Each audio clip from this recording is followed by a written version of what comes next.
जे तलाठी परीक्षांची तयारी करू इच्छिणाऱ्या विद्यार्थ्यांसाठी सगळ्यात महत्त्वाची बातमी अशी आहे, जर आपल्याला तलाठी, क्लर्क असेल, टॅक्स असिस्टंट असतील किंवा इतर काही पदं आहे, यांची सुरुवातीला सरळ सेवा ही परीक्षा व्हायची.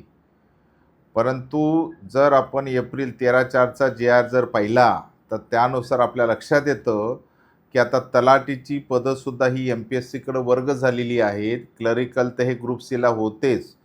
म्हणून आता जर सरळ सेवेचं जेही विद्यार्थी तयारी करत असेल, त्यांच्यासाठी महत्त्वाची बातमी आहे, की तुम्ही आता एम-पी-एस-सी कंबाईनची तयारी करायला पाहिजेत.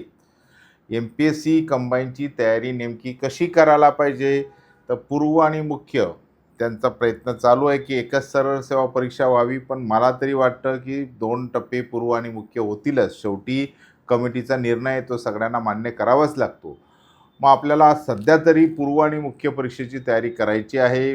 पूर्व आपल्याला 100 गुणांची आहे, ज्याच्यामध्ये आपल्याला व्हर्सटाईल पर्सनॅलिटी निर्माण करावी लागेल. तेव्हा आपण परीक्षेचं जे बदलतं स्वरूप आहे ते कॅच करण्यामध्ये सक्सेस होऊ शकतो.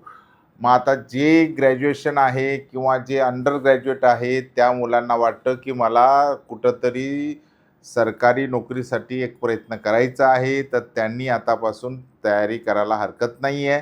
दर्जी फाउंडेशनमध्ये जस्ट आता आपण बॅचेस सुरू केल्या आहे मॉर्निंग 8 ते 11ला. त्याच्यानंतर त्यांना टास्क दिलं जातं, लायब्ररी दिले जातात, नोट्स आहे, सगळ्या गोष्टी त्यांना एका छताखाली मिळतात.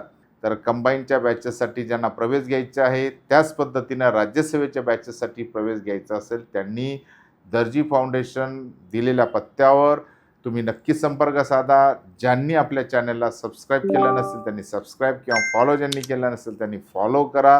येणारे नाविन्यपूर्ण जाहिराती असतील, नवीन माहिती असेल, ते नक्की तुम्हाला मिळेल. धन्यवाद. Thank you.